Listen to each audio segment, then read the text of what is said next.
बड़ी खबर इस वक्त की सामने आ रही है। नेता प्रतिपक्ष बाबूलाल मरांडी ने बड़ा बयान दिया है। उन्होंने एक बयान में फिर से सियासी बवाल मचा दिया है, सियासी गलियारों में हलचल तेज कर दी है।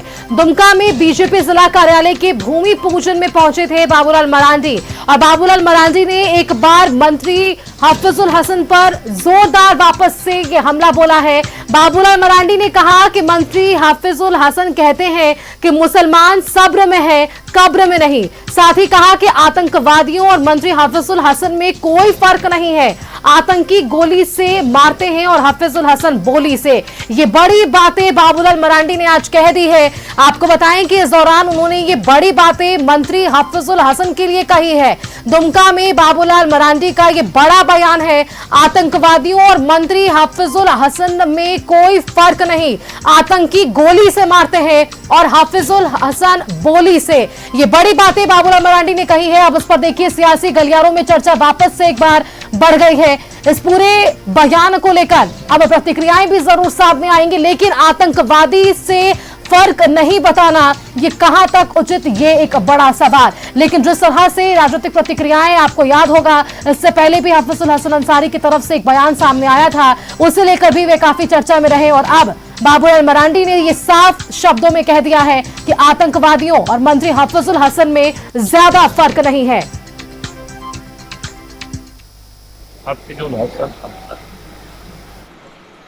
जब वो कहता है कि हमारे लिए संविधान से ऊपर सरिया, और यहां तक आगे उन्होंने आकर के कह रहे हैं कि भाई मुसलमान कोई कब्र में नहीं है, हम सब्र में निकलेंगे तो फिर मार काट।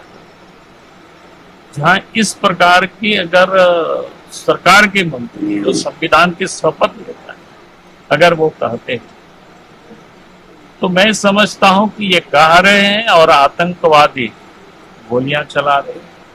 जम्मू कश्मीर पहलगांव में क्या धर्म पूछ, कलमा पढ़ा करके, कपड़े उतरवा कर और उन लोगों को, तो मैं समझता हूँ हाफिजुल अंसारी और उन आतंकवादियों में कोई अंतर नहीं है। ये जुबान से कह रहे हैं और वो लोग गोलियां चला रहे हैं। और इसलिए हमने कहा कि ऐसे लोगों को मंत्रिमंडल से बर्खास्त करनी चाहिए और देशद्रोह का मुकदमा सरकार को करना। सर जो मंत्री